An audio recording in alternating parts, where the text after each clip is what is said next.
Bonjour, je suis Julien Bosch, fondateur et dirigeant de Cause à effet, société spécialisée dans la collecte de fonds en face à face pour les associations de solidarité. Bienvenue dans mon podcast Parole d'engagé. C'est pas la loi qui le demande, ce sont les donateurs. Et nous, Don en confiance, en fait, on travaille pour le donateur. Notre mission, c'est d'assurer la confiance du donateur. Mais ce que j'ai constaté sur les dernières associations qui nous ont rejoints, c'est que l'année qui a suivi l'agrément, la reconnaissance, la collecte a progressé de façon significative. On a une centaine d'associations qui représentent en réalité 1500 entités juridiques parce qu'on a parfois des fédérations, ce qu'on appelle des organisations complexes.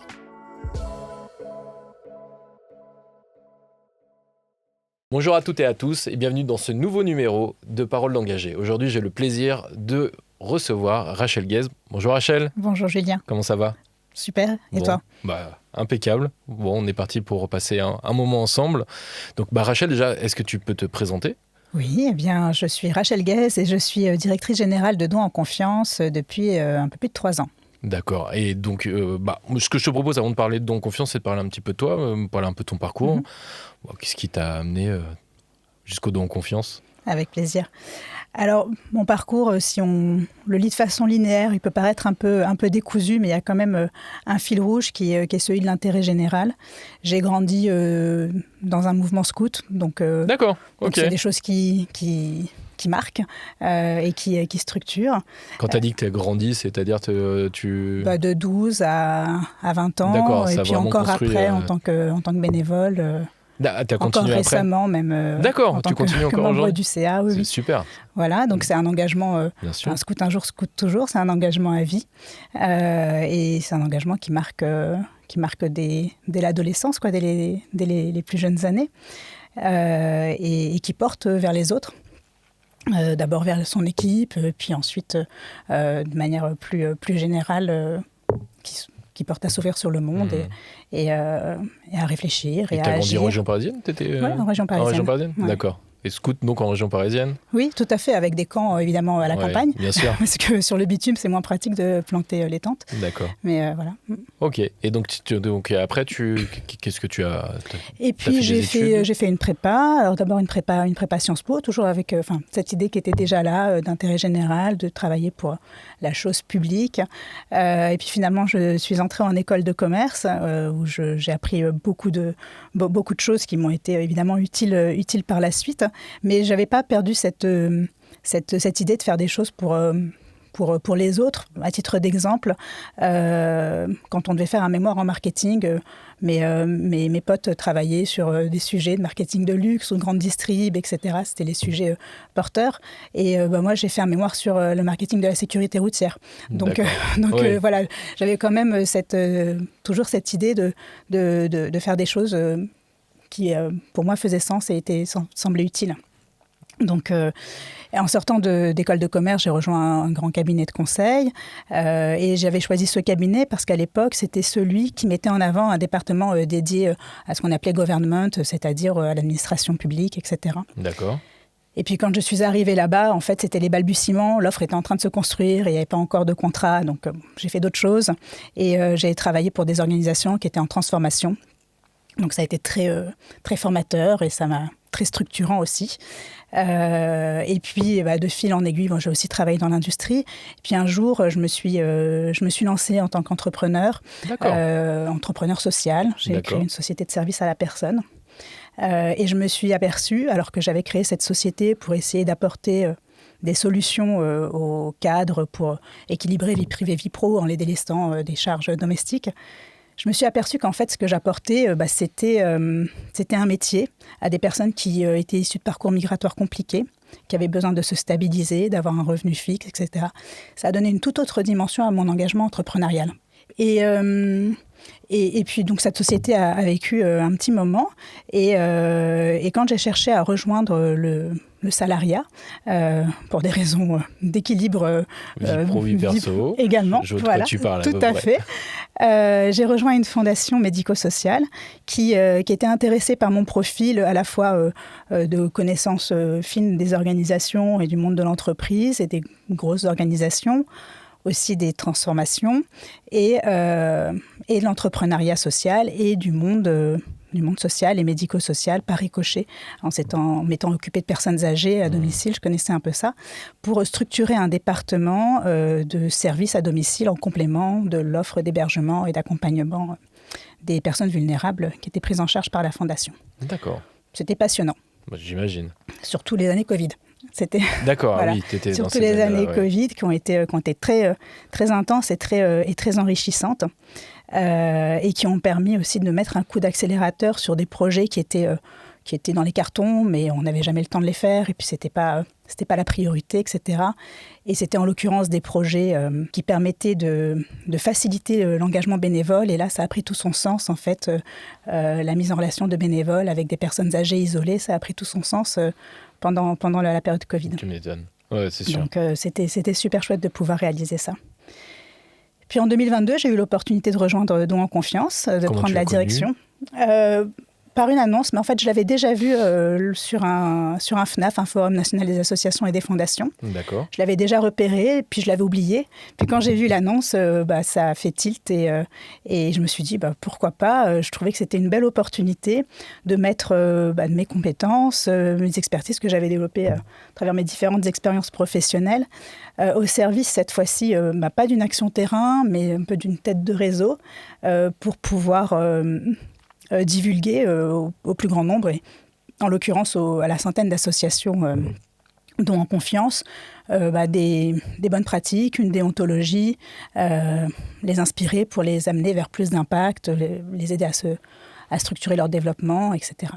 Okay. Donc voilà, donc c'est ce que je fais. C'est un parcours assez... En vrai, oui, effectivement, il y a quand même ce fil rouge de l'engagement de tout le long, effectivement. Tout à fait. Ok, et donc encore aujourd'hui, tu es donc engagé auprès des scouts Alors mon mandat d'administrateur vient de se terminer, mais voilà, c'est toujours un lien. Bon, scout un jour. Exactement. Scout toujours.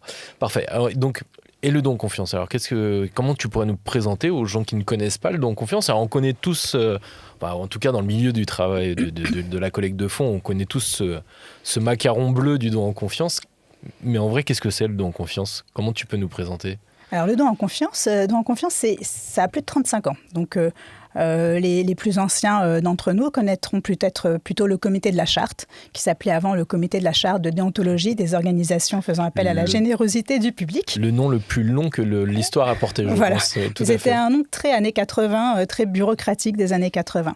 En fait, il faut se souvenir que dans les années 80, c'est le début des incitations fiscales aux dons, c'est le début des grosses collectes, c'est le début de la médiatisation de catastrophes humanitaires majeures. Moi, je me souviens être allée à l'école primaire avec mon sac de riz pour la Somalie, pour l'Éthiopie. Et donc, pareil. Voilà. Et donc, ces catastrophes ont commencé à être médiatisées, et les collectes aussi. C'est le début du Téléthon. Et donc, c'est l'émergence d'un nouveau rapport au don, un rapport au don qui est plus dans l'émotionnel, plus dans la réaction face à ces actualités, et plus médiatique. Et à ce moment-là, alors moi je n'y étais pas, j'étais à l'école, mais les grands acteurs associatifs, les dirigeants des grosses assos de l'époque, moi j'ai jamais imaginé qu'ils se sont dit, dans une dynamique de cartographie et de prévention des risques, qu'ils se sont dit, il y a beaucoup d'argent qui arrive, il y a la loi Coluche qui vient d'arriver, on est en 88-89, donc on identifie deux risques pour notre secteur. Le premier, un contrôle de l'État, puisqu'on va bénéficier maintenant d'argent qui est de la recette fiscale, en fait, directement fléchée par la volonté du citoyen de soutenir tel ou tel asso. Et puis parce qu'il y a beaucoup d'argent, donc il y a aussi un risque potentiel de détournement.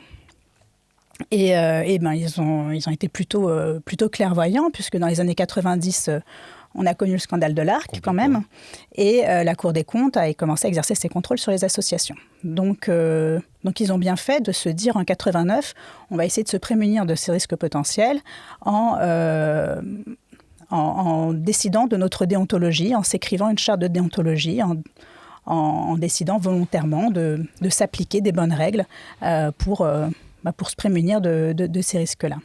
Et donc, les années 90 ont été des années tumultueuses et de grosse défiance des Français à l'égard des associations, et pour cause. On a tous été secoués par ce scandale dont on parle encore plus de 30 ans après. Je te le confirme, même dans la rue, nous, en termes Les recruteurs donateurs, on en entend encore parler aujourd'hui. Alors, après, ça devient un vieux souvenir et qui est parfois un peu transformé. On a l'arc de Zoé, on entend parler aussi de ça, tu vois.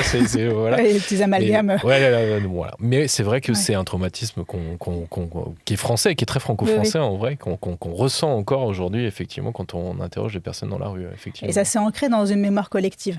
Et il y a eu beaucoup d'efforts derrière pour alors pas faire oublier, parce que je pense qu'il faut être fier d'apprendre de ses erreurs, mais pour expliquer le chemin parcouru et comment on ne tombe pas dans ces travers. Et c'est ce que les acteurs de l'époque, les acteurs associatifs de l'époque regroupés dans le comité de la charte de déontologie du don en confiance, ont essayé de prévenir en disant voilà notre charte de déontologie. Les associations qui l'acceptent se soumettront au contrôle de nous-mêmes. Donc, on va se contrôler entre pairs et on va essayer de prévenir ces dérives et ces détournements. Et voilà. Et comme dire qu'on respecte la charte, ça repose sur la confiance, mais la confiance n'excluant pas le contrôle, il faut mettre en place un contrôle. Et pour reconnaître les organisations qui font cette démarche-là et qui ont le mérite de s'ajouter un travail en plus, un regard externe en plus, etc., on est venu sanctionner, dans le sens positif du terme, ce travail-là et ce contrôle qui fait partie d'un processus d'agrément. Donc nous, on le reconnaît à travers justement une reconnaissance, la reconnaissance de nos confiance qu'on va donner aux organisations qui émettent, qui ont cette volonté de faire ce travail, afin que le donateur puisse y voir clair aussi et savoir que telle association ou telle fondation a accepté de se conformer à une charte de déontologie qui va plus loin que le législatif ou que le réglementaire, pour assurer une plus grande transparence sur l'utilisation de ces fonds aux donateurs. Alors concrètement, comment ça fonctionne ? Il y a quand tu dis que c'est des contrôles qui sont mis en place par les associations pour les associations, qui est nommé ? Comment la machine, parce qu'on la connaît peu finalement, cette machine. Aujourd'hui, ce sont des bénévoles qui n'ont rien à voir avec les associations qui font ces contrôles-là. Puisque il faut, à partir du moment où on a mis en place cette procédure d'agrément et cette reconnaissance, il a fallu que les process soient bien, que les intervenants soient bien indépendants et qu'il n'y ait pas de collusion dans la procédure. Donc aujourd'hui, ce sont des bénévoles qui sont complètement indépendants, qui ne sont pas liés aux associations qu'ils contrôlent, ni à des associations du périmètre don en confiance, qui exercent ces contrôles. On est une petite équipe de 7 salariés, 8, avec notre alternant, et 120 bénévoles. Ces bénévoles, ils sont issus de professions du chiffre ou de l'audit, ou de l'industrie, ou de différents métiers. Ce qui les anime, c'est de mettre leurs compétences, c'est cet engagement-là, de mettre leurs compétences au service du secteur associatif, de l'intérêt général. Et ils consacrent 20-24 jours par an à leur mission. Ils sont formés, ils sont accompagnés par notre équipe salariée et ils accompagnent les associations vers la conformité la plus parfaite par rapport à notre référentiel. Et ils vont écrire des rapports qui vont être lus par notre commission d'agrément. Sur la base de ces rapports, l'agrément va être donné, la reconnaissance va pouvoir être affichée par l'association. Et cette reconnaissance est donnée pour 3 ans. Et au fil de ces 3 ans, il y a toujours un accompagnement en continu parce qu'on définit toujours une marge de progrès. Et on écrit ensemble une feuille de route pour que les associations continuent d'avancer et de progresser. Et puis, il faut dire qu'il y a même une association qui serait parfaitement conforme à notre déontologie. Notre déontologie évolue aussi parce qu'on s'inspire des évolutions sociétales. On interroge régulièrement les donateurs sur leurs attentes et on s'attache à faire évoluer notre déontologie pour toujours coller aux attentes des donateurs. D'accord. Par exemple, on a intégré récemment tout un volet RSE et éthique parce qu'on s'est aperçu, on a une étude annuelle qui s'appelle le baromètre de la confiance et on s'est aperçu... On en parlait tout à l'heure en plus. D'accord, parfait. Et on s'est aperçu que les donateurs, et en particulier les jeunes, étaient sensibles à ce que les associations qu'ils soutiennent respectent des critères RSE. Donc c'est pas la loi qui le demande, ce sont les donateurs. Et nous, don en confiance, en fait, on travaille pour le donateur. Notre mission, c'est d'assurer la confiance du donateur. Et pour ça, on travaille avec les organisations, les associations ou les fondations. Mais notre cible, c'est bien le donateur, donc on est à l'écoute de ses attentes. Et comment donc, j'ai 15 000 questions qui me viennent quand comment vous sélectionnez justement les bénévoles qui viennent auditer? Il y a un processus? Oui, ils passent des entretiens. D'accord. Et vous les trouvez où? Alors, beaucoup de bouche à oreille, c'est pas facile. D'accord, ça ne doit pas être simple à trouver, je pense, non? C'est pas facile, beaucoup de bouche à oreille, des plateformes aussi, il y a des plateformes que les bénévoles, sur lesquelles les bénévoles peuvent aller chercher des missions, etc. Et donc, ils peuvent voir nos annonces et se manifester. Et puis sinon, il y a pas mal de bouche à oreille. Et on essaye aussi de travailler les réseaux de bénévoles à travers leurs anciennes boîtes, leurs anciens employeurs, leurs anciens RH. Souvent, ce sont des bénévoles retraités, mais pas exclusivement, parce qu'il faut quand même du temps. Mais on a des bénévoles qui sont en activité. On en a même une qui nous a rejoint récemment et qui a demandé un 4/5e parce qu'elle voulait pouvoir avoir un jour par semaine pour s'engager. Donc, elle a plusieurs engagements, dont le don en confiance. D'accord, ok. Et donc, tu me parlais de ce référentiel que vous avez. Qui le fait, enfin, j'ai compris comment vous le faites évoluer, mais qui prend les décisions de faire ces évolutions? C'est les bénévoles, c'est les salariés? C'est les AG, c'est en AG. D'accord, donc on directement, donc les AG sont aussi opérationnels en vrai? Les AG sont opérationnels. On a un comité de déontologie qui est statutaire, donc, qui se réunit, qui va prendre la décision de proposer telle ou telle évolution du référentiel en AG. Et si l'AG... Si les adhérents le valident, on est une association qui fonctionne avec ses adhérents, le chantier déontologique sera engagé sur l'année qui suit. Et les membres de l'AG, c'est qui? Les membres de l'AG, ce sont les organisations, puisque c'est dans notre ADN d'être une association créée par des associations. D'accord. Donc ce sont les associations qui sont membres. Et dans notre CA, puisqu'on a ce principe d'indépendance qui est essentiel. Dans notre CA, on a une majorité de personnalités qualifiées. On a gardé des membres représentant nos associations, puisque c'est notre ADN. On est une association du secteur par le secteur, enfin voilà. Mais on a 8 personnalités qualifiées, enfin une majorité de personnalités qualifiées pour assurer l'indépendance de nos instances. D'accord. Et en qualité de financement, le don confiance, comment ça fonctionne? Alors, en qualité de financement, on a les cotisations de nos membres, qui nous permettent d'assurer nos frais de fonctionnement. Mais et on a un peu de subventions publiques et un peu de contributions privées. Mais en réalité, quand on valorise la valeur ajoutée, le travail de nos bénévoles, on arrive à 2 fois en fait notre budget financier. D'accord, oui, donc, sur la valorisation du bénévolat. Et en réalité, on ne ferait rien sans les bénévoles, parce que c'est eux qui font le contrôle et qui accompagnent et qui font vivre le don en confiance. Nous, les 7 salariés, on est là pour organiser l'activité des bénévoles. Ok. Et la fréquence des contrôles, tu me disais, c'est à peu près... Alors, la fréquence du renouvellement d'agrément, c'est tous les 3 ans. Et les contrôleurs, en fait, ils ont des rapports annuels à produire. Donc, le contrôle, il est en continu. D'accord. Et donc, une question, c'est important, je pense que tout le monde se pose, c'est est-ce qu'une association peut perdre finalement cet agrément? Oui. C'est déjà arrivé? Pas sans donner nom, oui. Hein, c'est pas le sujet. Je ne donnerai pas de nom. Alors, ce qui se passe, c'est que les associations arrivent à ne pas arriver là, parviennent à ne pas en arriver là. D'abord parce qu'il y a ce contrôle en continu et cet accompagnement, et c'est dans l'intérêt de personne de perdre l'agrément parce qu'on en ferait la publicité. Donc, ça serait là pour le coup une grosse perte de confiance vis-à-vis des donateurs. Donc, personne ne souhaite en arriver là. Quand on identifie des écarts importants vis-à-vis du référentiel, on essaye de donner à l'organisation les moyens de résorber ces écarts. Et il est arrivé une fois qu'une organisation, la plus récente qui est sortie, elle a dit non, je peux plus, là, c'est pas... on ne peut pas y arriver. En tout cas, pas maintenant. Il peut y avoir des sorties volontaires aussi. Il y a les sorties volontaires, non. D'accord. Ce qui est plus... un peu plus... Et ça n'empêche pas après de revenir une fois que la transition est faite, quoi. Ok. Et je ne sais pas, est-ce que vous avez pu quantifier si une association qui a le label finalement arrive plus à collecter? C'est une bonne question. J'ai regardé ça tout récemment parce que en fait, il y a tellement de facteurs qui rentrent en ligne de compte dans la collecte. L'économie, le sentiment de confiance globale dans la société, des catastrophes annuelles qui vont pouvoir... des catastrophes catastrophes qui vont arriver dans l'année et qui vont pouvoir avoir un effet sur la collecte de l'année, dans un sens ou dans l'autre. Donc c'est difficile de savoir qu'est-ce qui a un effet réel sur la collecte.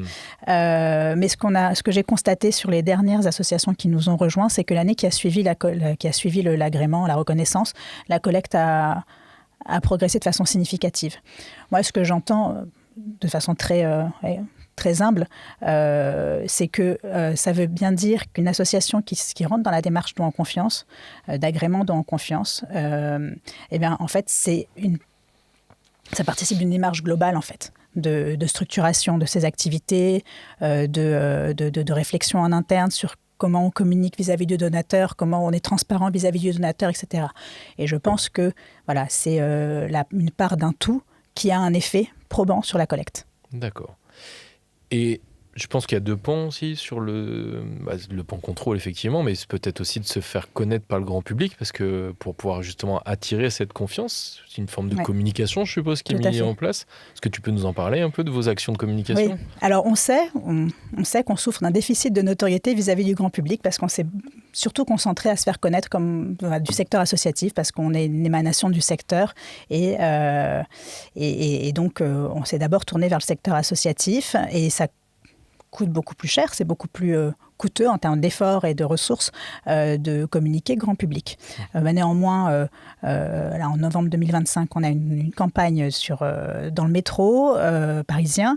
On a eu une campagne aussi en février d'affichage dans les abribus dans toute la France. Donc, c'est important pour nous que les donateurs nous identifient pour qu'ils puissent identifier quelles associations ont la reconnaissance don en confiance, pour qu'ils puissent nous reconnaître sur les appels aux dons des associations qu'ils ont envie de soutenir. Donc, on fait un peu du B2B2C, mais c'est important que le C nous identifie.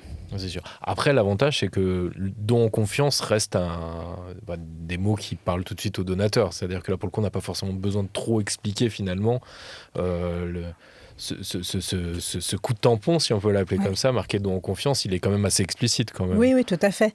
Et puis c'est aussi le rôle des associations d'expliquer ce que c'est que ce coup de tampon sur leur appel aux dons. Donc, alors sache que les recruteurs donateurs participent grandement, parce que nous, c'est aussi un argument, entre guillemets, quand un donateur a peur et n'a pas confiance. C'est un argument qui est forcément beaucoup mis en avant par nos recruteurs donateurs, de parler du don en confiance et d'expliquer pour le coup ce que c'est que le don en confiance. Alors, on le fait avec nos mots et peut-être beaucoup moins bien que toi, évidemment, mais on participe aussi un petit peu à la progression de la notoriété du don en confiance tous les jours. Merci. Et puis peut-être que si les recruteurs de donateurs voient le podcast, ils comprendront, ils auront peut-être des éléments de langage un peu différents et pourront peut-être mieux en parler. Complètement, ça permet vraiment... Parce que en plus, il y a parfois des croyances, etc. Donc je trouve que c'est plutôt bien, effectivement, que vraiment on rentre dans le détail. Quel est le futur pour toi du don en confiance là ? Donc, tu es arrivé, rappelle-moi, il y a plus de 3 ans, en 2022. Donc là, c'est peut-être une première vision sur 3 ans, et je pense qu'il y a peut-être un deuxième acte. Je ne sais pas si on est... Enfin, moi, je sais qu'en entreprise, on fait des visions à 3 ans souvent. Est-ce que effectivement, on arrive à la fin d'un plan stratégique et on est en train d'écrire le suivant. Comment tu le vois, justement ? Donc là, on avait un enjeu de notoriété sur lequel on travaille, et on voit que ça porte petit à petit ses fruits. Mais on a un enjeu d'accompagnement et de structuration du secteur associatif qui reste vrai et qui doit sans cesse se renouveler. Et donc là, notre actualité, c'est la mise en ligne d'une académie don en confiance pour que les organisations don en confiance puissent se saisir d'outils pour progresser sur les différents points de notre référentiel. Et certaines ressources seront aussi en libre accès pour que l'ensemble du secteur associatif puisse en profiter et puisse progresser. D'accord, ok. Et donc là, rappelle-moi aussi combien d'associations sont... On a une centaine d'associations qui représentent en réalité 1500 entités juridiques, parce qu'on a parfois des fédérations, ce qu'on appelle les organisations complexes. Et donc, au total, c'est 1500 entités juridiques. Et vous avez une volonté de progression autour de ça ? Parce que des associations, il y en a plein. Oui, toujours, mais on n'a pas de démarche proactive. D'accord. On accueille les demandes...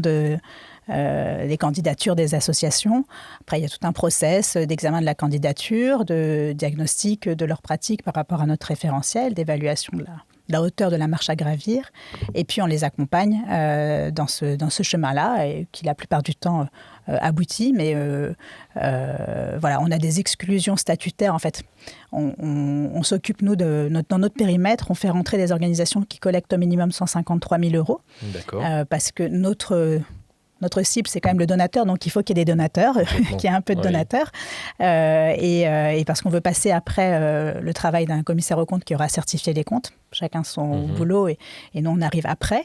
Et c'est le seuil. Et puis ensuite, bon, c'est assez... on n'est pas les seuls, mais c'est assez classique. On ne fera pas rentrer dans notre périmètre des associations à but politique, syndical ou religieux. Mais une fois que ça s'est dit... On accueille toutes les associations qui le souhaitent. Ok. On est dans une ère aujourd'hui où les associations quand même ont des vraies difficultés financières, des difficultés de financement. Alors pour beaucoup, pas toutes, mais quand même beaucoup. Ça peut forcément amener à d'autres choix stratégiques en termes de gestion financière. Est-ce que vous vous adaptez vous allez vous adapter? Parce que bon, c'est assez récent, parce qu'il y a eu des annonces. Bon, on parle de Trump, évidemment, qui a coupé une bonne partie des aides internationales, mais il n'y a pas que ça. Est-ce qu'il va certainement amener une vraie révolution en interne du financement des associations? Vous êtes sur ces sujets-là en ce moment? On est sur ces sujets-là indirectement, puisque tout ce qui touche les associations nous touche, et tout ce qui les fait réfléchir est de la matière à réflexion aussi pour nous. Nous, ce qu'on sait, ce dont on est sûr, c'est que les donateurs ont besoin de réassurance, ont besoin de preuves de confiance, et que la confiance, notre baromètre le rappelle chaque année. La confiance, c'est un élément clé, en fait, dans la relation de don entre le donateur et l'association, parce que quand il donne, c'est un peu comme... il y a un quasi-contrat, en fait. Dans un monde commercial, on va payer pour avoir quelque chose en retour. Là aussi, on va payer, on va donner de l'argent pour avoir derrière une réalisation d'action qu'on ne peut pas réaliser soi-même. Donc, on donne un mandat, en fait, à l'association pour rendre le monde meilleur d'après notre conception du meilleur des mondes. Donc, avec une vraie exigence, en plus, parce que les donateurs sont très exigeants. Oui, tout à fait. Je parle une fois... C'est vrai que c'est le seul endroit, le don aux associations, où on veut savoir exactement où va l'argent. Enfin, quand on achète une paire de baskets chez un grand fabricant de baskets, je ne vais pas donner de nom, où va l'argent, on s'en fiche un peu. Comment ça a été fabriqué, on s'en fiche un petit peu. Mais là, c'est vrai que les donateurs ont une vraie exigence de transparence et d'utilisation de fonds. Et parfois même avec des problématiques de compréhension aussi sur les thématiques de frais de fonctionnement, ce genre de choses. Et c'est compliqué aujourd'hui de vraiment expliquer aux donateurs que tout l'argent, c'est pas 100% du don qui nous est fait va aller aux bénéficiaires, parce que y a quand même des frais de fonctionnement. C'est pas quelque chose d'évident à faire. Exactement. Alors juste pour revenir sur la question du contrat de confiance, nous, quand on interroge les Français, le premier frein au don, et même dans les années inflationnistes, c'est le manque de confiance, c'est pas le manque d'argent. Donc de toute façon, les Français sont généreux, les Français donnent. Peut-être qu'ils vont pouvoir donner un peu moins si le portefeuille est un peu moins rempli, mais ils donnent. Mais ce qu'il faut, c'est que la confiance soit là.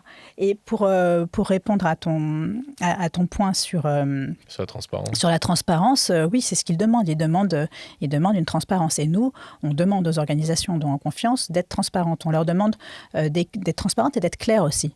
Parce que être transparent, ça peut être fournir tous les comptes et monsieur le donateur, débrouille-toi avec ça. C'est illisible, c'est incompréhensible. Donc nous, ce qu'on leur demande, c'est de travailler sur un document qu'on appelle l'essentiel.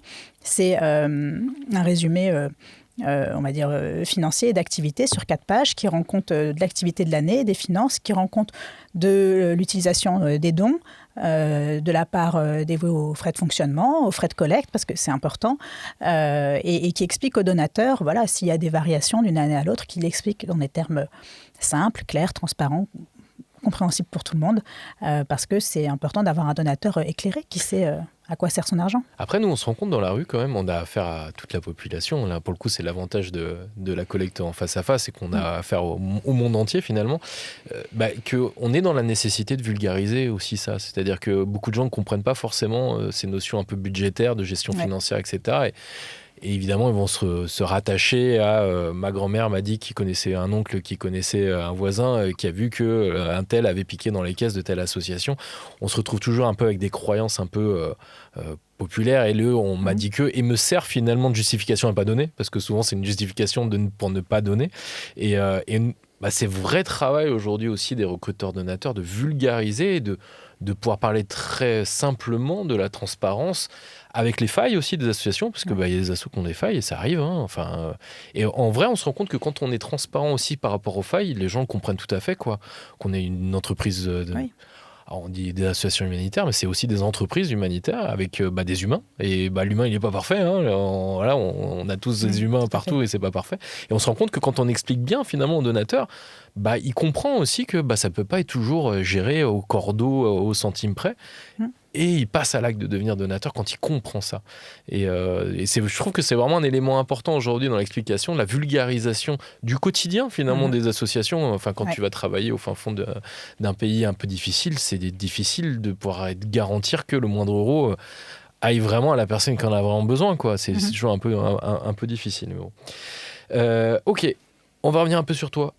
Ton quotidien aujourd'hui, c'est quoi ? Qu'est-ce que tu fais de tes journées ? Qu'est-ce que je fais de mes journées ? Journée bête, question bête, mais j'aime bien cette question. Je fais quoi ? Je fais du management, je fais ce que fait un directeur d'entreprise. Donc, je fais du management, je fais du budget, je fais de la projection, j'ouvre mes chakras pour aussi savoir ce qu'on peut faire demain et comment on peut le faire. Je fais du recrutement de bénévoles. C'est un gros travail, ça ? Oui, c'est un gros travail. Il y a un turnover important. Les bénévoles restent engagés longtemps chez Don en Confiance, mais ça se renouvelle forcément. Donc voilà. Ouais. D'accord. Et donc ça, c'est ton quotidien. C'est des réunions, des instances. Okay. Voilà. Quand tu dis que tu ouvres tes chakras, tu discutes avec le monde associatif, Oui, je discute avec le monde associatif. Politique peut-être un peu ou pas ? Alors politique, pas en direct. On n'a pas d'action de plaidoyer, mais on a des partenaires qui le font très bien. Donc on se nourrit aussi de leurs échanges. Voilà, je lis, je peux regarder des podcasts. Écoute, n'est-ce pas ? J'espère que tu regarderas celui-là. Ok, et est-ce que tu sens parfois que justement le don confiance peut être, je vais pas dire attaqué, je sais pas, sur justement est-ce que tu ressens un peu une défiance aussi ? S'il y a une défiance de confiance vis-à-vis des associations, il peut y avoir aussi une défiance par rapport par rapport à Don Confiance. À Don Confiance, est-ce que tu le ressens ça ou pas ? Non, on le ressent pas. Ce qu'on mesure, c'est que les Français ont besoin et attendent ceux qui ne connaissent pas notre existence attendent qu'il existe un acteur tel que nous pour rassurer, pour contrôler et assurer la confiance des donateurs. Et ceux qui nous connaissent sont contents de savoir qu'on existe. Donc il y a une vraie attente là-dessus. Je ne pense pas qu'il y ait un risque. Au contraire, on évolue dans un environnement un peu de défiance généralisée, dans un contexte de défiance généralisée. Et justement, les Français qui sont généreux et qui ont envie de soutenir les associations parce que, comme je disais, c'est un mandat qu'ils donnent pour réaliser des choses qu'ils ne peuvent pas faire eux-mêmes, pour réaliser des choses qui sont plus grandes qu'eux. Et pour se réaliser aussi à travers ce don, ils ont besoin de savoir que ça va être bien fait. Donc, ils ont besoin d'avoir ces tiers de confiance comme nous, les tiers de confiance que nous sommes. J'aime beaucoup cette notion que tu donnes de délégation. Je trouve ça hyper intéressant. Ouais. En vrai, c'est vraiment chouette. On va passer à la grande question. Donc, chacun de mes invités, je sors une grande question. Donc, te concernant, c'est... faut savoir, donc, l'Observatoire de la confiance, le baromètre qui a été sorti, annonce que 64% des Français ont confiance dans les associations et les fondations, ce qui est quand même un beau chiffre. Alors moi, j'ai envie aussi de l'inverser, c'est de se dire que il en reste encore à convaincre. Pour toi, comment on peut faire pour augmenter justement ce pourcentage ? Comment est-ce qu'on peut faire en sorte que les Français augmentent encore un peu plus ce pourcentage de confiance ? Alors, le chiffre que tu cites, c'est le chiffre du baromètre 2024. Et le baromètre 2025, on voit que la confiance s'effrite. On est à 60%. Il me semble que j'avais vu de 23 à 24. Par contre, il y avait une augmentation. Il y avait une augmentation, puis là, on est revenu au niveau de 2023. À savoir, le chiffre 60%. 60%, d'accord. Et ça s'effrite un peu, ça s'érode un peu, moins que la confiance globale, en fait, des Français à l'égard des autres. On a 53% les Français qui disent avoir confiance dans les autres, sont seulement seulement 53%. Ça fait peur. Ça fait très peur. C'est moins 8 points par rapport à 2024. Et seulement un Français sur 5 a confiance dans l'avenir de la société. Waouh. Donc à côté, les 60% de confiance dans les associations, même si ça s'est un peu érodé, ça reste fort. Donc les associations, dans ce contexte, les associations et les fondations apparaissent comme un repère stable et crédible, et en particulier vis-à-vis des bénévoles, auprès des bénévoles. Et on a un chiffre de 72%, donc ils croient encore plus dans ce qu'ils font, c'est rassurant. Des diplômés du supérieur, 65%, et des moins de 35 ans. 68%. Donc, je pense qu'on peut avoir foi dans l'avenir. Les jeunes ont confiance aussi dans l'action des associations. Et donc, pour ces personnes, pour tous ces Français qui ont confiance dans les associations et les fondations, c'est qu'elles incarnent un vecteur concret et solidaire et un vecteur porteur de sens. Donc ça, c'est important de le dire. Comme je disais tout à l'heure aussi, le manque de confiance, c'est le premier frein au don. Avant, ça, je trouve ça extraordinaire. Avant le manque d'argent. Ouais. On va revenir après, parce que je trouve ça extraordinaire. Donc je pense que ce qui est vraiment important, notre mission, c'est vraiment de renforcer cette confiance et la confiance, elle ne se décrète pas, elle se construit. Elle se construit avec des preuves, la transparence, la clarté de ce qu'on fait, l'expliquer clairement aux donateurs. Elle se construit avec cette communication soignée aux donateurs. Il ne faut pas oublier que, alors surtout dans un contexte d'attrition, de contrition des soutiens publics et des bailleurs internationaux. Enfin, voilà, il faut vraiment investir dans cette relation avec le donateur et lui montrer qu'il a raison d'avoir confiance en nous. Et vis-à-vis des médias aussi un peu, parce qu'on voit quand même qu'il y a un lien immédiat entre la confiance et le média. Enfin, je sais qu'il n'y a pas très longtemps, il y avait eu un problème social dans une association où il y avait eu des caméras qui étaient venues et le seul truc qui en était retenu par le grand public, c'est qu'il y avait un détournement de fonds de cet asso, alors que c'était un conflit social, donc il y avait, comme dans n'importe quelle entreprise, donc il y a forcément tout de suite une confusion assez rapide. Je ne sais pas, est-ce que vous ne travaillez pas forcément directement avec les médias, je suppose ? On ne travaille pas directement avec eux. Les Français ont moins confiance dans les médias que dans les associations. Donc la confiance dans les associations reste plus forte. C'est dramatique. Donc, oui, ou c'est clairvoyant, je ne sais pas. Mais... Oui, mais non, ce qui est dramatique, c'est qu'on en arrive à cette situation. Voilà, c'est surtout ça qui est dramatique. Ouais. Et évidemment, il faut essayer de travailler main dans la main avec les médias qui veulent bien. Mais bon, voilà, on connaît...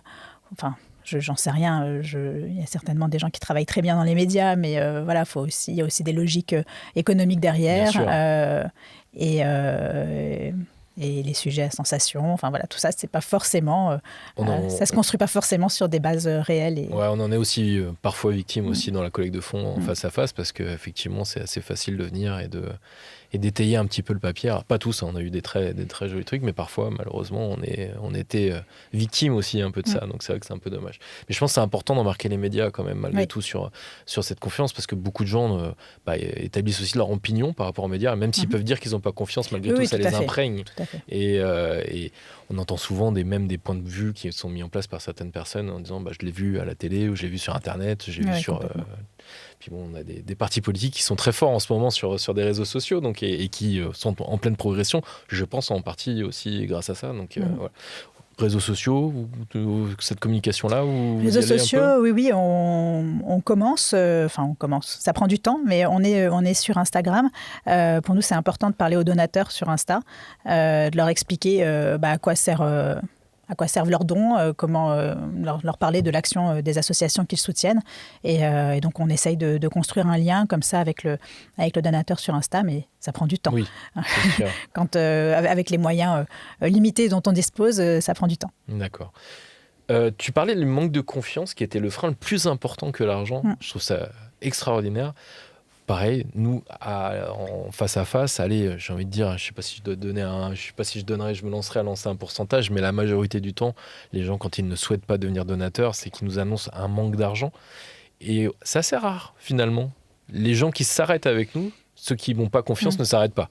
Mais ceux qui s'arrêtent, c'est assez rare, finalement, qu'on entende ouais, mais les assos, vous êtes tous des pourris, etc. On l'entend un petit peu, mais on l'entend quand même beaucoup moins de notre côté. Oui. Est-ce que c'est pas plus facile de prétexter un manque d'argent ?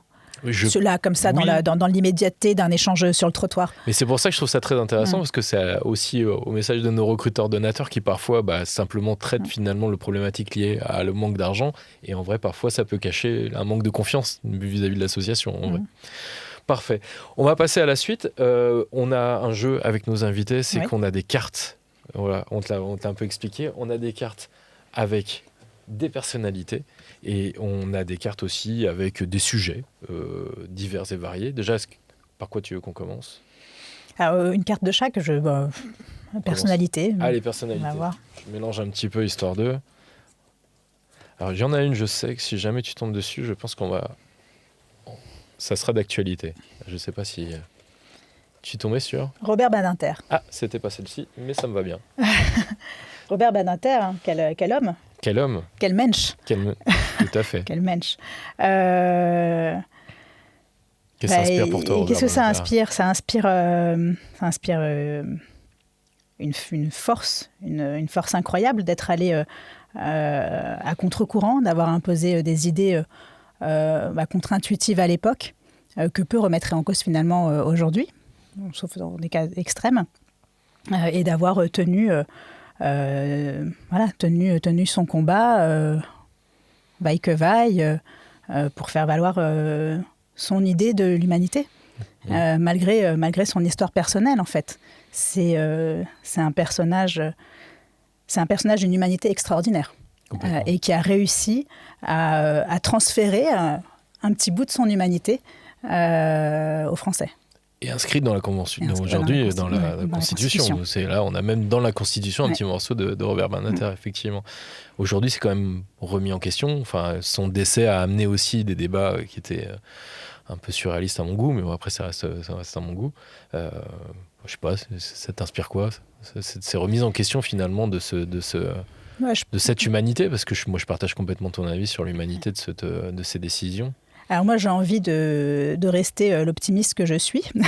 Je suis aussi. Et voilà, et j'ai envie de croire que c'est conjoncturel, que effectivement c'est un climat, on va dire saisonnier, ce manque de confiance, que ça nous dédouane pas de faire, de redoubler d'efforts pour restaurer cette confiance des Français vis-à-vis de leurs institutions politiques, vis-à-vis des autres. Enfin, 53% des Français qui ont confiance dans l'autre, ça veut dire qu'il y a un Français sur deux qui n'a pas confiance dans son voisin, c'est quand même assez inquiétant.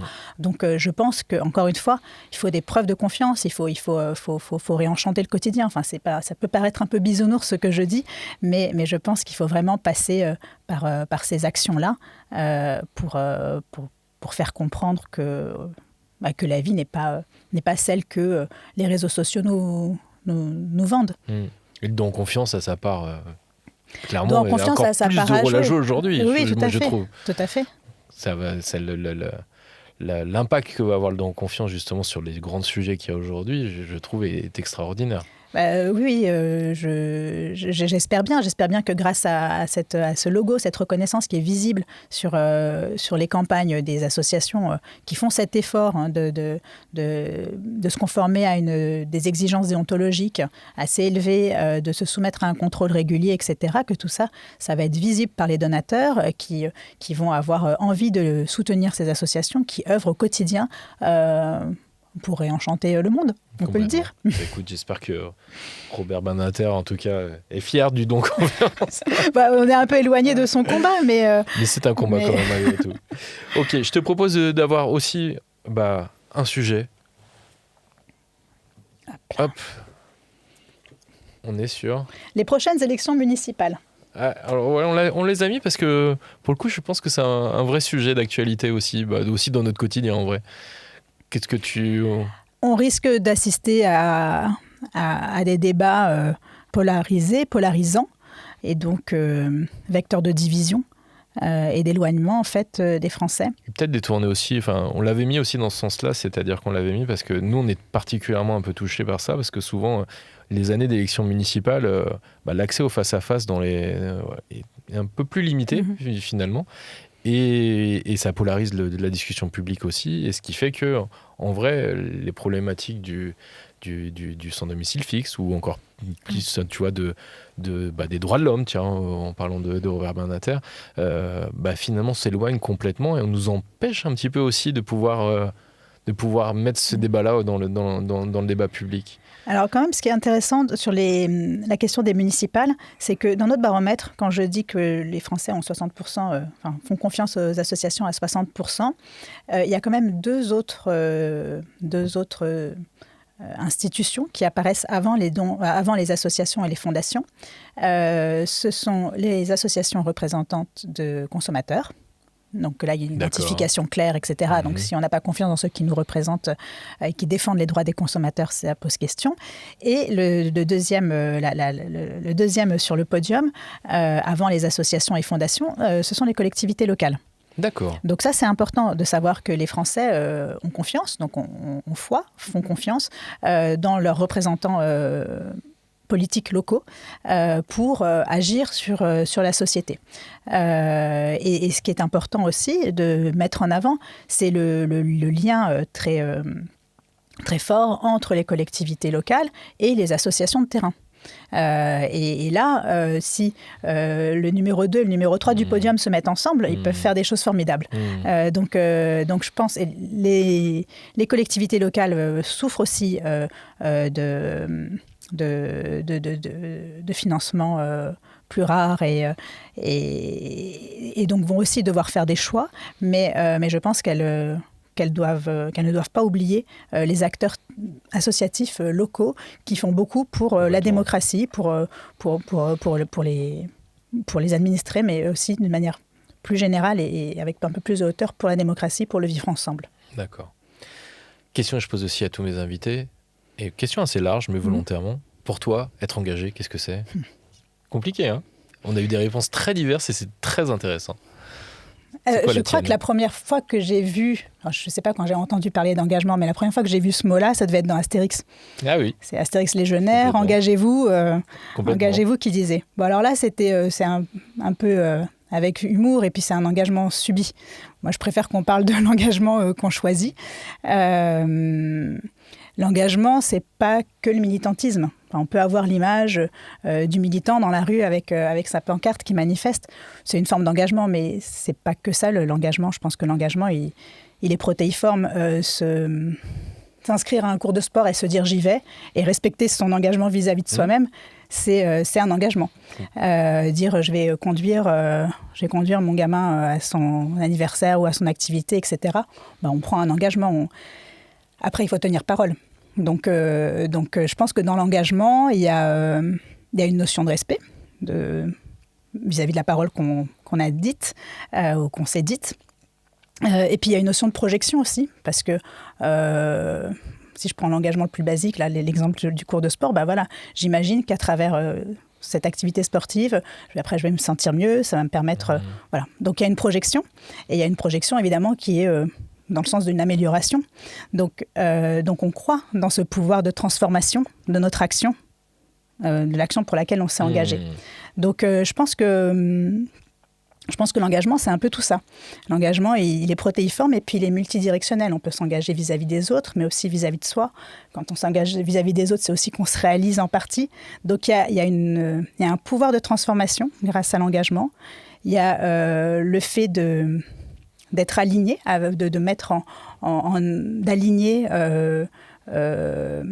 sa pensée, sa projection avec ses actions et de donner du sens à tout ça, donc d'avoir ce fil rouge.